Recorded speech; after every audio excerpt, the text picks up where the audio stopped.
Governors. Welcome back to Nigerian Governors Live. Now, public hearings are being held in all the 6 geopolitical zones in the country to once again go through the usual ritual of amending the 1999 Constitution. Governors will play a huge role in this process. Not only will they present positions on what they believe should be amended, they also control the state houses of assembly on the issues or who plays a huge role in the amendment process. Now, with the recent position taken by the Southern governors, it is expected that agitations for restructuring will likely feature in most of the public hearings. How rigorous will the debate be in the 9th National Assembly, and how will it impact on the states? We have in the studio today one who will do justice to this topic, Ralph Okewonso, the chairman of the African Democratic Party. You're welcome to the program, sir. Thank you very much, Georgina.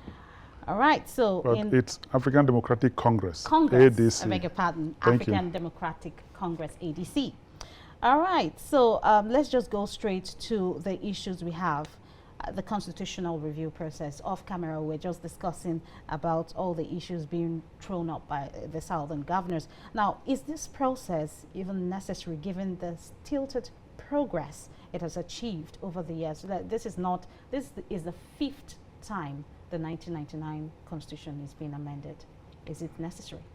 Thank you very much, Georgina. I'll repeat again. Is it necessary to have conversation or to reconstruct something when it's not working? Yes. However, as a country, we have to be true to ourselves. People have argued that there's no 1999 Constitution, and they have a very genuine position, because there was no time the different ethnic nationalities of Nigeria sat together to say, we have agreed on all of this. And the very first sentence on that, the Constitution that we're using now, we call 1999, is "we the people." So it's really something that, as a country, we need to look into deeply. If we have to reconstruct our country to move away from where we are today, how did we find ourselves where we are today? It's leadership issue, and it's living in pretext that certain things that doesn't matter. You can bamboozle through a lot of things. That is false in this modern world. A lot of gadgets of communication, a lot of knowledge-based platforms, a lot of ways people can talk, and so on. Therefore, nobody can intimidate anyone now. It's high time that Nigerians agree that let us build our country, because in building our country, we're going to have the best country in the world. So is this not a process of attempting to rebuild the country? I mean, no, the National Assembly guys are trying to bulldoze their ways. How do you mean? You have to talk with the leaders of the different ethnic nationalities, because people are disenfranchised. People feel disenfranchised. People feel that whatever document you say you want to amend didn't have their voice, didn't exist. And people who were in government, even the time this so-called document came up, have said, come, until Obasanjo took over power in a democratic setup, that there was no constitution.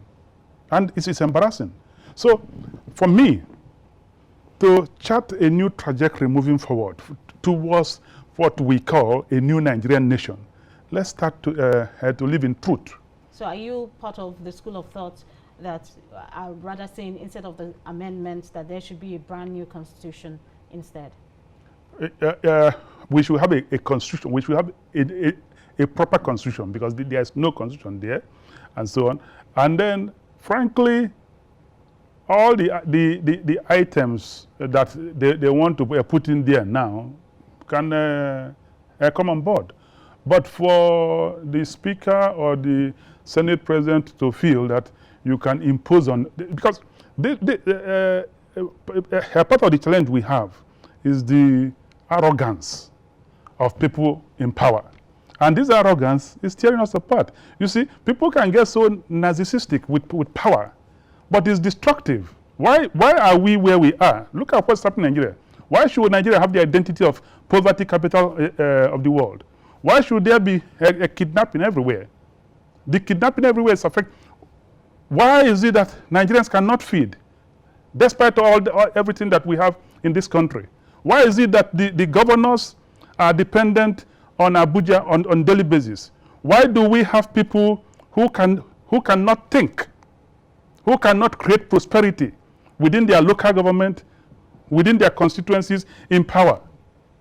Well, your point you raised here has brought me to the next question, the debate on restructuring. It's louder and louder as the days go by, unlike the past where it was just, you know, on an ambiguous level. Now, Southern governors have jumped into the bandwagon of those who are demanding for a revision of the revenue allocation formula to favor states. How would you assess this demand? Whether they are Southern governors or Northern governors, I'd call all of them Nigerian governors. Nigerian governors have not shown responsibility. I can tell you one thing, you know, we talk about, all Nigerian governors have not allowed local government election to happen in local governments. So at times, you see, this arrogance is tearing us apart. You give people something small, they're taking it to a different level. Since this democracy started, since after 1998 local government election, no state has held a proper local government election where the will of the people is allowed to manifest. So you see another arrogance and abuse of power. So for me, the governors don't even have the locus to talk about anything. Is the ethnic nationalities, the Nigerian people, and this arrogance that the state belongs to governors. The state don't belong to them. Just about 3 weeks ago, there was a local government election in Rivers State, and what happened? The governor and the Rivers State Electoral Commissioner went to the office and wrote the names, disenfranchised the people, disenfranchised the judges, disenfranchised the different ethnic nationalities in Rivers State. We see all these things. The same thing is happening. General elections as well. We see all manipulations also occur in general elections. It's not specific to particular states. No, that is why I'm talking about the arrogance. But even at the national level, you don't see the president, for instance, decide, call the INEC commissioner to say, give all the states, make all the state governors to be ADC, for instance. If ADC is in the villa, they won't do that. But the governors are doing it. What I'm saying before we get into restructuring and devolution of power, which all this is unnecessary. But it's good for us to start from a clean slate, a good heart. We should be able to know how to use power as missionaries. The culture in place now is that people feel that politics and being in a government is to go and cheat the people, play with our commonwealth. That's how people, no sooner they got elected, they become the richest persons in the state or in their constituency. These are wrong. And this type of people doesn't have that moral authority to speak. And that's why I'm talking about ethnic nationalities. Okay. We must hear their voice. All right. And their voice means more. So that means that we cannot trust our current governors with more power because they are asking for devolution of power. The quality of people that are elected today are not good enough. And that's because all of the process is still premised on the false documents that we have in place. You're still referring to this as a false document. You will explain. But let's go, because for the sake of time, we have not seen the lump sum of requests, but we are more likely to get to hear more requests on the creation of new states. How do we reconcile these with those clamoring for a return to regional arrangements that existed before 1966? You see, the country is struggling with restructuring. They're struggling with, are we really a federal, are we operating on the federal system? Do we have federations that are functional? We are struggling with nation building. And leadership is critical. We get the leadership right, dealing with authenticity, credibility,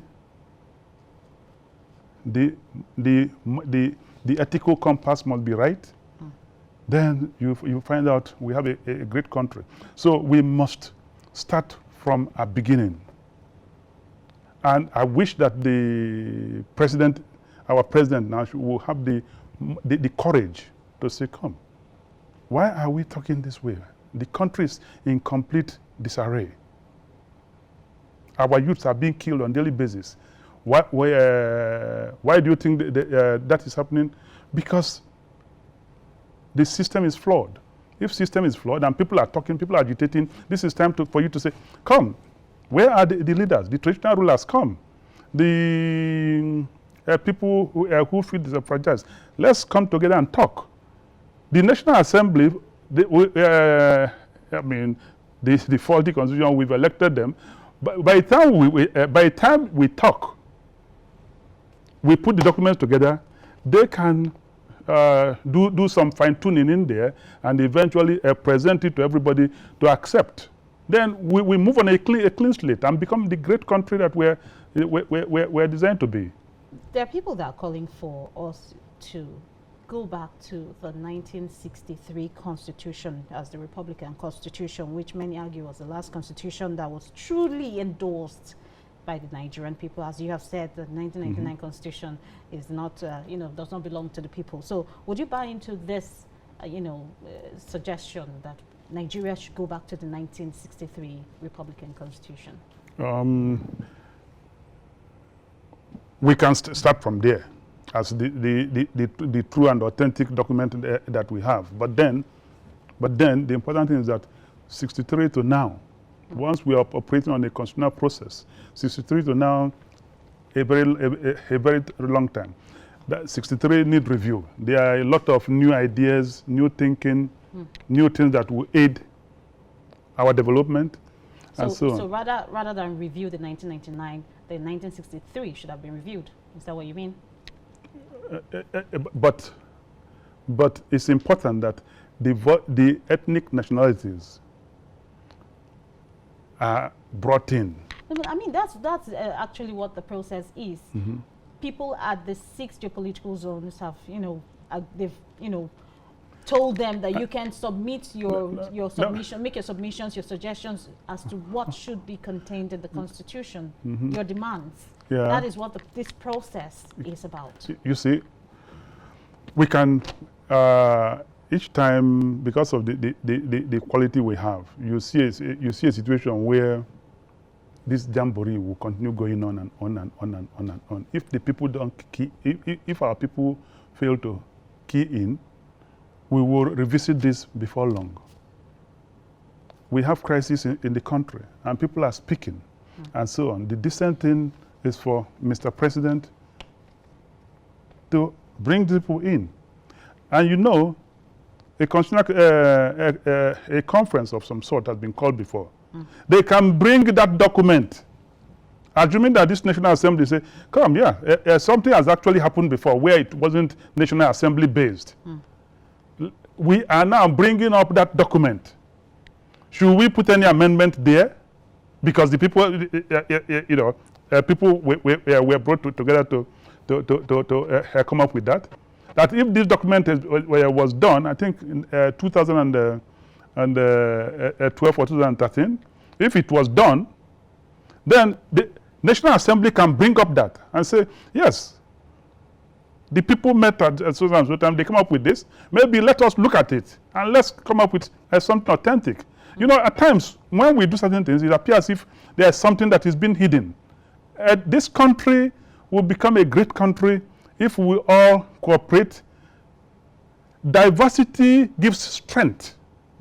Diversity, I'm here, a Fulani man is here, and Yoruba man is here, Yoruba man is here.